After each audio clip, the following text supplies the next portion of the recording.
I'm Tony Bannon, the Ron and Donna Fielding director at George Eastman House. I'm with Ross Whitaker. Ross Whitaker is one of the great photographers, I think, of our time. There's not anyone better in the world who takes pictures of families than Ross. Families and young people.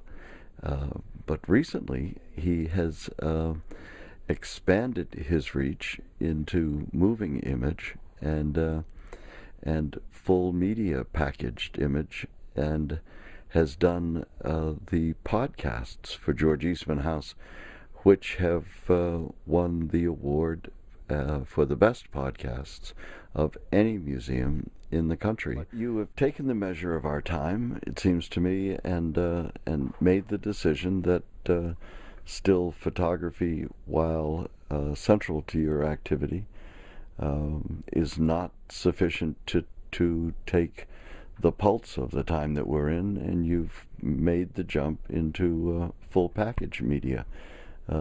Talk about that decision and the demands of our time that required you make that choice. Well, I'll give you a little example of what I think photographers are faced with right now.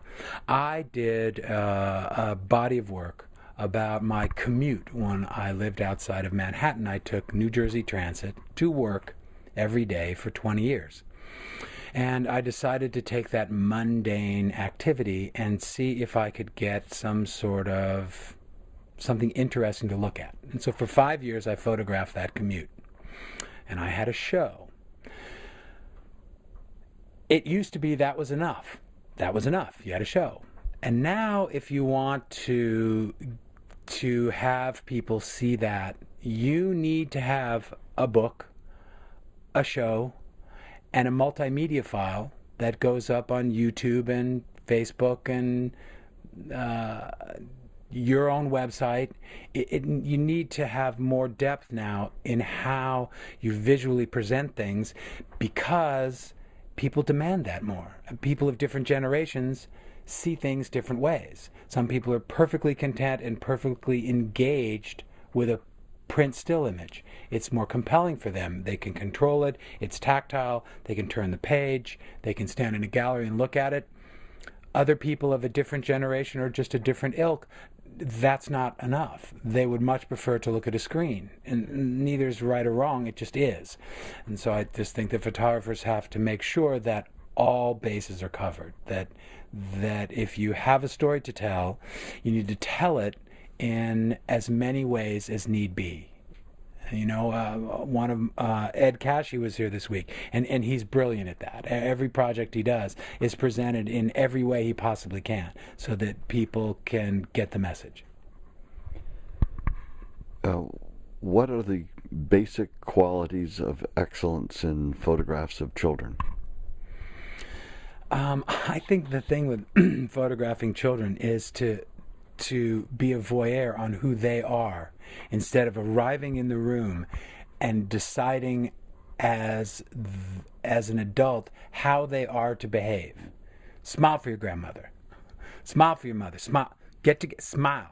And so you miss a huge dimension of a child's life. Just go in and sit down with them and spend a little time with them, and you'll see they have just a broad human experience as a grown-up.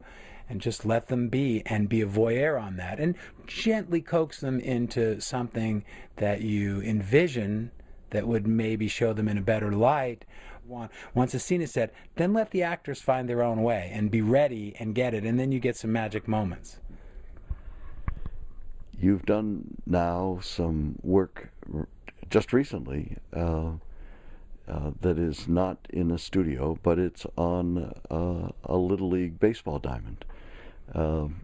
And that work, in that work, you've seen Little League in a much different way. Can you talk about that? It's back to the voyeur and the scene. I've always looked for. There is someone that is going to do the definitive sports picture, that perfect swing, that perfect hit of the ball, that perfect stride out. There's people that do that. they'll always do it better than me. So what I do is go at the edges and hang out in the dugout and see the condition. No one ever photographs the kid crying because he struck out. No one's ever experienced that. They just leave him alone. Suck it up. And I like to go back there and look for all the visual clues that remind me of my story, of what my experience is at that Little League field. The gloves on the bench, the bucket of balls, the bats, the helmets, the kids all hanging on the fence, and leave the sports photography to someone who's more, let's say, more versed at that. And I'll go back and do what I'm better versed at. You're also a collector of fine photographs.